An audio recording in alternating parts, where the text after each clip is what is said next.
ಸ್ನೇಹಿತರೆ ನಮಸ್ತೆ. ಜಿನಗಿರಿ ಯೂಟ್ಯೂಬ್ ಚಾನಲ್ಗೆ ನಿಮ್ಮೆಲ್ರಿಗೂ ಆತ್ಮೀಯ ಸ್ವಾಗತ. ಸದ್ಯ ಅಮಿತ್ ಶಾ ಅವರ ವಿಡಿಯೋ ಒಂದು ಚರ್ಚೆಗೆ ಕಾರಣವಾಗಿದೆ. ಅದು ಏನು ಅಂತ ತಿಳಿಯೋ ಮೊದಲು ವಿಡಿಯೋವನ್ನು ನೋಡೋಣ. डिलिमिटेशन में हम साउथ को अन्याय नहीं होने देंगे. श्रीमान स्टालिन जी, मोदी सरकार ने लोकसभा में स्पष्ट किया है कि डिलिमिटेशन के बाद प्रोरेटा के हिसाब से दक्षिण के एक भी राज्य का एक भी सीट कम नहीं होगा. ನೋಡಿದ್ರಲ್ಲ, ಅಮಿತ್ ಶಾ ಅವರ ಹೇಳಿಕೆ ಪ್ರಕಾರ ಈಗ ಇರತಕ್ಕಂತಹ 543 ಸೀಟ್ ಬದಲಿಗೆ ಲೋಕಸಭೆಯಲ್ಲಿ 888 ಸೀಟುಗಳು ಮುಂದೆ ಇರಲಿವೆ. ಆ 888 ಸೀಟುಗಳನ್ನು ತಮಿಳುನಾಡು, ಕರ್ನಾಟಕ, ಆಂಧ್ರ ಪ್ರದೇಶ ಸೇರಿದಂತೆ ದಕ್ಷಿಣ ಭಾರತಕ್ಕೆ ಅನ್ಯಾಯವಾಗದ ರೀತಿಯಲ್ಲಿ ಹಂಚಿಕೆ ಮಾಡ್ತೀವಿ ಅಂತ ಇವರೇನೋ ಹೇಳಿದ್ದಾರೆ.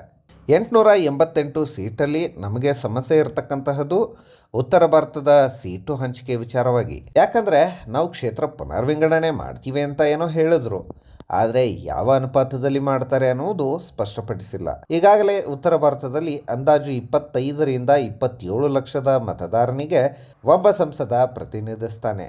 ಅದೇ ದಕ್ಷಿಣ ಭಾರತದಲ್ಲಿ ನೋಡುವುದಾದರೆ 16ರಿಂದ 22 ಲಕ್ಷ ಮತದಾರನಿಗೆ ಒಬ್ಬ ಸಂಸದ ಪ್ರತಿನಿಧಿಸ್ತಾನೆ. 2011ರ ಜನಗಣತಿ ಪ್ರಕಾರ ಒಟ್ಟು ಭಾರತದ ಜನಸಂಖ್ಯೆ 121 ಕೋಟಿ ಇದೆ.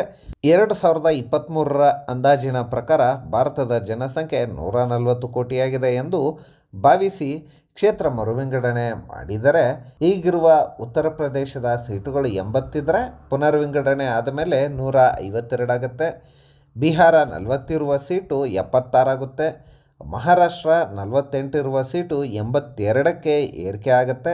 ಗುಜರಾತಲ್ಲಿ 26 ಇರೋ ಸೀಟು 44 ಆಗುತ್ತೆ. ಇನ್ನು ದಕ್ಷಿಣ ಭಾರತ ನೋಡಿದ್ರೆ ತಮಿಳುನಾಡು 39 ಸೀಟ್ ಇದೆ, ಪುನರ್ವಿಂಗಡಣೆ ಆದಮೇಲೆ ಅದು 51 ಆಗುತ್ತೆ. ಕರ್ನಾಟಕದಲ್ಲಿ 28 ಸೀಟ್ ಇವೆ, ಅದು 44 ಆಗುತ್ತೆ. ಕೇರಳ 20 ಇದೆ, 22 ಆಗುತ್ತೆ.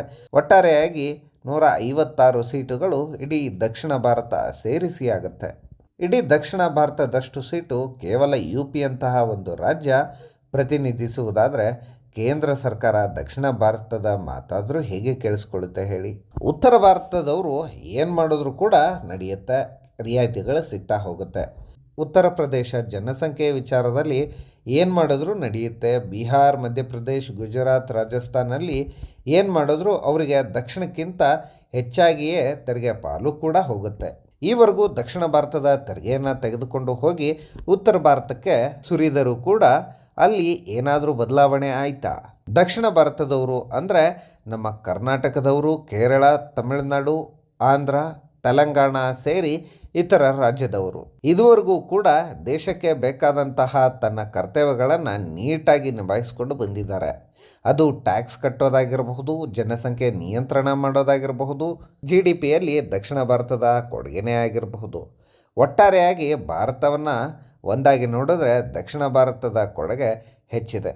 ಆದರೆ ಇದನ್ನು ಬಿಟ್ಟು ಅಮಿತ್ ಶಾ ಅವರು ನೀವೇನಾದರೂ ಮಾಡ್ಕೊಳ್ಳಿ, ನಮಗೆ ಬೇಕಾದಂತಹ ಸಂಖ್ಯೆಯನ್ನು ಉತ್ತರ ಭಾರತದಲ್ಲಿ ತೊಗೊಂಡು ಬರ್ತೀವಿ, ಸರ್ಕಾರ ರಚಿಸಲು UP, ಬಿಹಾರ್, ಗುಜರಾತ್ ಸಾಕು, ನಿಮ್ಮದು ಸಹವಾಸ ಅಲ್ಲ, ನಾವು ನಿಮ್ಮನ್ನು ಬಿಟ್ಟಾಕಿ ಮುಂದೆ ಹೋಗ್ತೀವಿ ಅಂತ ಇದ್ದಾರೆ.